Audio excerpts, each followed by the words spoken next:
All right, let's talk about the Tucker Carlson Putin interview. So, Tucker Carlson stated he was doing something unprecedented among Western journalists by interviewing Putin. However, Putin's press secretary countered that remark by saying, quote, "Mr. Carlson is not correct. There are numerous requests for interviews with the president, but mostly these are from major Western network media," end quote. So, clearly, Putin doesn't want to talk to legitimate Western media outlets, which is why Tucker was chosen. He's clearly a pawn.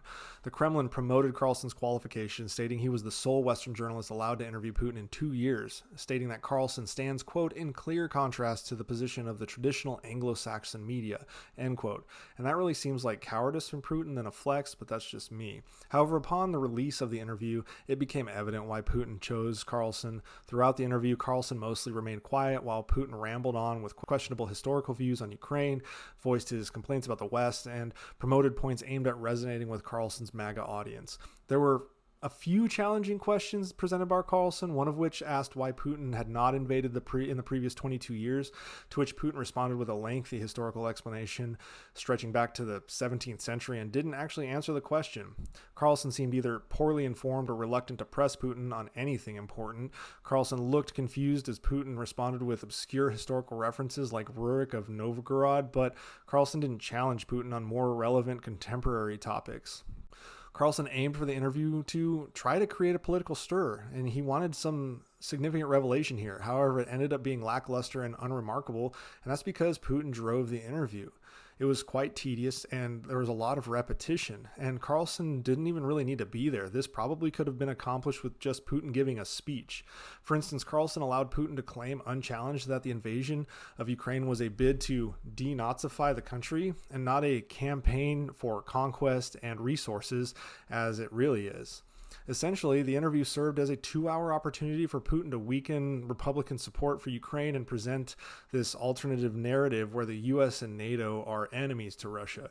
Yet Putin's responses contradicted themselves sometimes. Early in the conversation, he talked about how he was not reacting to some imminent NATO expansion, but really seeking to correct, in his view, things that occurred centuries before the creation of NATO and culminated with the collapse of the Soviet Union.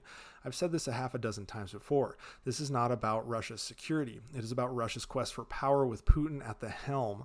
He wants this legacy. He wants to be Peter the Great. And notice how he talked a lot about the historical eras of Russian greatness.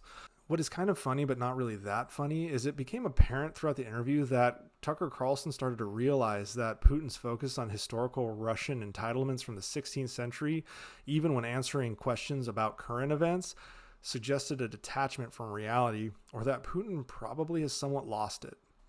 So here are some of the falsehoods that Carlson allowed Putin to spew. Number one, Ukraine still considers themselves Russians, and what is happening is just a civil war. That is completely false. After almost 2 years of enduring Russian aggression, which has killed hundreds of thousands of Ukrainians and devastated entire cities, Ukraine has come to value their distinct national identity even more. Many surveys conducted within Ukraine shows that they view Russia as a separate ethnic group.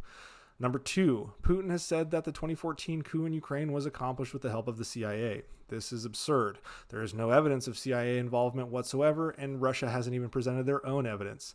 Ukraine's then president, Viktor Yanukovych, was never actually overthrown, as is customary in a coup, but abandoned his post and fled to Russia amid mass protests against his refusal to sign an association agreement with the European Union.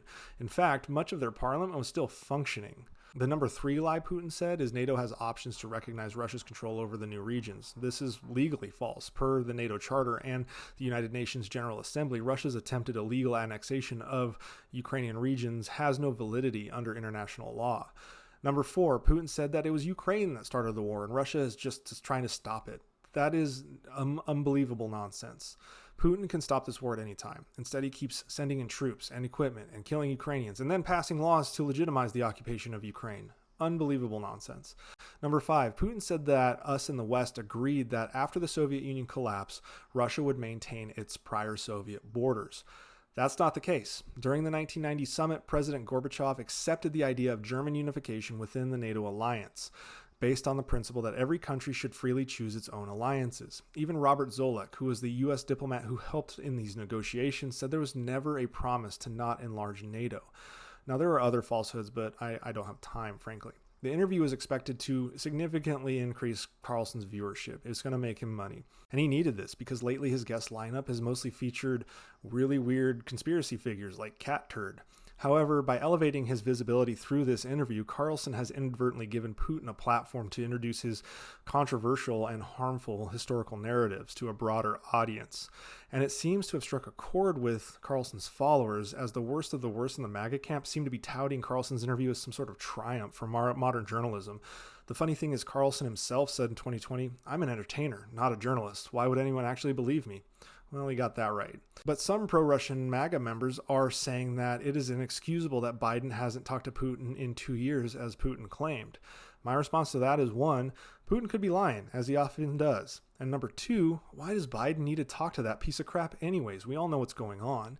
But for Tucker, this is just another step he's taking towards Alex Jones level tinfoil hattery and grifting. I mean, in response to earlier allegations that someone claimed that Carlson is a pawn of Putin, Carlson told Axios, quote, "I could care less." Carlson could have asked Putin why he doesn't allow credible candidates to run against him. Or he could have asked Putin, as a student of history, why has he revamped Russia's history curriculum and jailed historians on really trumped up charges. Carlson could have asked Putin how Putin can claim there's a free press in Russia when he jails hundreds of journalists. He can ask, why are scientists in his hypersonic missile program dying and being arrested at an alarming rate? He could have asked, how can we trust you, Putin, when in 2014 you denied pre-planned intervention in Crimea, but later confirmed that the Russian special forces played a role? How in 2022 you said you weren't going to invade Ukraine and then days later decided to invade Ukraine? How Putin can deny claims of Bucha's documented atrocities, saying they were fabricated? All of these questions he could have asked, but no, Tucker served a plate full of nothing burgers.